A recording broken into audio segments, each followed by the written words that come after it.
요엘 1장 1절에서 12절 말씀입니다.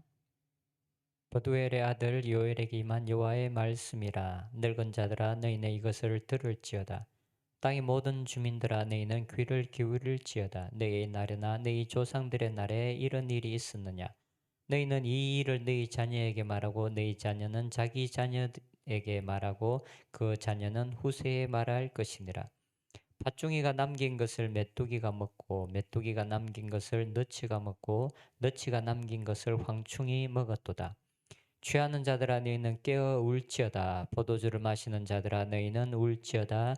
이는 단 포도주가 너희 입에서 끊어졌음이니 다른 한 민족이 내 땅에 올라왔음이로다. 그들은 강하고 수가 많으며 그 이빨은 사자 이빨 같고 그 어금니는 사자의 어금니 같도다.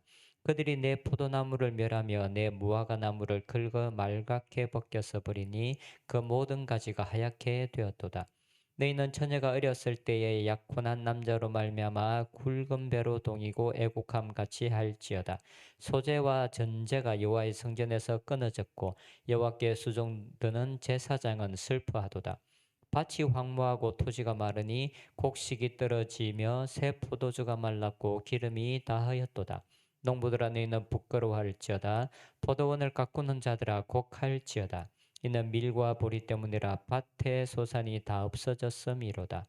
포도나무가 시들었고 무화과 나무가 말랐으며 석류나무와 대추나무와 사과나무와 밭의 모든 나무가 다 시들었으니 이러므로 사람의 즐거움이 말랐도다.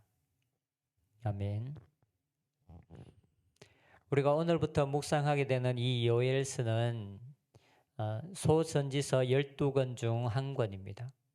보통 우리가 성경을 읽을 때는 그 배경을 아는 것이 아주 중요합니다. 어떤 상황과 어떤 상황 속에서 이 말씀들이 기록되었는지를 알아야 저자가 말하고 있는 바가 정확하게 무엇인지 알 수가 있습니다. 근데 요에서의 경우는 어떤 배경을 가지고 이 성경이 기록되었는지가 정확하게 파악하는 것이 쉽지가 않습니다. 어떤 학자들은 남유다 백성들이 바벨론으로 끌려가기 전에 이 요엘서가 기록되었다라고 보는 학자들도 있는 반면에 어떤 학자들은 바벨론 포로에서 돌아오기 전에 기록된 것이라고 보는 학자들도 있습니다. 그리고 각자의 견해를 지지하는 것처럼 보이는 성경 구절들이 있는 것도 사실입니다. 그래서 요엘서의 경우는 이스라엘의 어느 시점을 그 배경으로 하고 있는지 특정 짓는 것이 쉽지가 않습니다. 하지만 어떤 상황 속에서 요엘서가 기록되었고 그리고 이런 상황 속에서 이스라엘 백성들에게 하나님께서 요구하고 계시는 것이 무엇인지는 이 요엘서 속에서 명백하게 나타납니다. 요엘서는 메뚜기 떼가 이스라엘 땅에 들어와서 모든 밭의 과일과 채소들을 남김없이 모두 먹어치운 재앙을 그 배경으로 하고 있습니다. 4절에 보면 팥종이가 남긴 것을 메뚜기가 먹고 메뚜기가 남긴 것을 너치가 먹고 너치가 남긴 것을 황충이 먹었도다라고 기록합니다. 여기서 나오는 팥종이, 메뚜기, 너치, 황충은 모두 메뚜기과의 곤충입니다. 남긴 것이 하나도 없이 모조리 먹었다라는 것을 강조하기 위해서 네 가지 종류의 메뚜기를 언급하면서 그 땅에 심각한 재앙이 임했다라는 것을 말해주고 있습니다. 메뚜기로 표현되는 이 곤충은 애굽 땅에 임했던 메뚜기 재앙과 같은 실제적인 메뚜기로 말미암은 재앙일 수도 있고 아니면 이방 민족을 상징하는 전쟁을 상징하는 것일 수도 있습니다. 왜냐하면 성경은 때로 동물들을 상징하여서 어떤 나라들을 나타내기도 하기 때문에 그렇습니다. 이것이 실제적인 메뚜기 떼를 말하건 아니면 이방 민족의 침략을 상징하는 것이건 이스라엘 땅에 극심한 재앙이 임했다라는 것은 동일합니다. 이런 재앙은 너무나 극심한 것이어서 그 유래를 찾아보기 어렵고 이런 어려움을 겪은 것을 기억하는 자들이 없을 것이다. 너희 조상 때도 이런 어려움들은 없었다라고 말합니다. 2절에 보면 늙은 자들아 너희는 이것을 들을지어다. 땅의 모든 주민들아 너희는 귀를 기울일지어다. 너희의 날에나 너희 조상들의 날에 이런 일이 있었느냐. 이스라엘 땅에 임한 재앙이 너무나 극심한 것을 말해주기 위해서 이미 오랜 세월을 산 나이가 오래된 사람들을 찾아서 물어보아라. 그리고 이스라엘뿐만 아니라 땅의 모든 주민들을 소환하면서 이 재앙이 사소한 것이 아니라 아주 심각한 것, 예전에 전혀 찾아볼 수 없을 정도로 심각한 상황이라는 것을 강조하고 있습니다. 이때의 재앙은 그들이 먹을 것과 그 당시 사람들에게 필수적이었던 포도주를 마르게 함으로써 먹고 마시는 즐거움을 빼앗아갔다라고 말합니다. 12절에 보면 포도나무가 시들었고 무화과나무가 말랐으며 석류나무와 대추나무와 사과나무와 밭의 모든 나무가 다 시들었으니 이러므로 사람의 즐거움이 말랐도다. 농부가 농사를 지어서 결실을 기대하는 것은 당연합니다. 그런데 모든 것이 말라버렸습니다. 파종을 하고 땀을 흘렸던 모든 수고가 헛것이 되었다라고 말합니다. 사람의 즐거움이 끝나버렸습니다. 이런 재앙은 단순히 먹고 마시는 일과 관련되어진 경제적인 부분뿐만 아니라 하나님을 섬기는 종교적인 문제까지 아주 큰 어려움을 가져다 주었습니다. 9절에 보면 소재와 전제가 여호와의 성전에서 끊어졌고 여호와께 수종드는 제사장은 슬퍼하도다. 소재는 곡식으로 제사 드리는 제사입니다. 그리고 전제는 포도주를 드리는 제사입니다. 농사를 마쳤기 때문에 하나님께 드리는 소재와 전제가 끊어질 수밖에 없었습니다. 그런데 성전에서 드리는 가장 기초적인 매일마다 하나님 앞에 드리는 제사가 있었는데 그것이 바로 상번제입니다. 상번제는 매일 아침과 저녁으로 하나님 앞에 제사 드리는 것입니다. 민수기에 보면 이 상번제 때 매일 아침과 저녁으로는 1년 된 흠없는 수양을 하나님 앞에 드리라라고 명령이 나옵니다.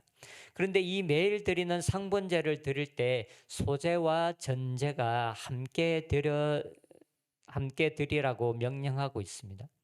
그러면 소재와 전제가 끊어졌다라는 말은 성전에서 제사장들이 매일 아침과 저녁으로 드려야 할 상번제를 드릴 수가 없게 된 상황을 의미합니다.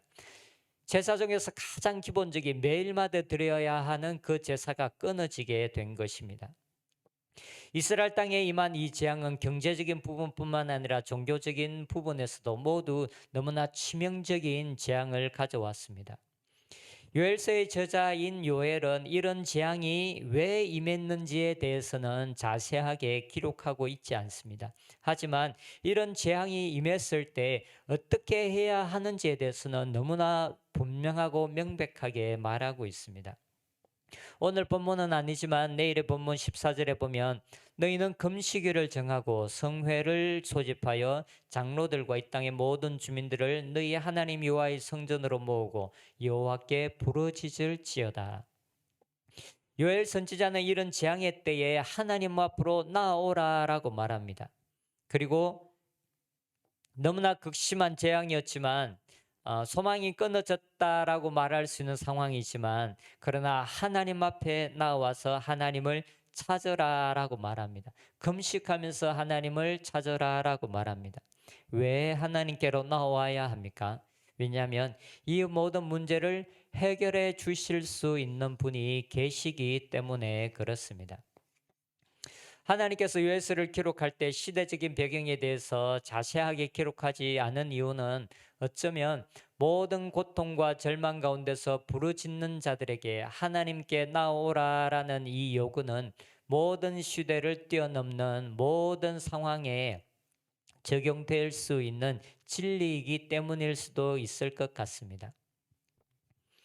우리들의 삶에 모든 소망이 끊어졌다고 생각되어지고 아무런 빛도 보이지 않는 어둠처럼 느껴지는 그 순간, 모든 순간에 우리에게 주어진 유일한 해답은 하나님 앞에 나오는 것이라는 것입니다. 그리고 이 단지 요엘서의 이 배경에서만 하나님께 나오는 것이 효과가 있는 것이 아니라 모든 상황에서 어떤 시대적인 상황과 경제적인 상황과 모든 상황과 상관없이 우리의 삶의 어려움과 힘듦과 절망의 순간에 하나님 앞에 나오는 것은 유일한 해결책이라는 것을 이 시대적인 배경을 기록하지 않은 그 이유일 수도 있는 것 같습니다.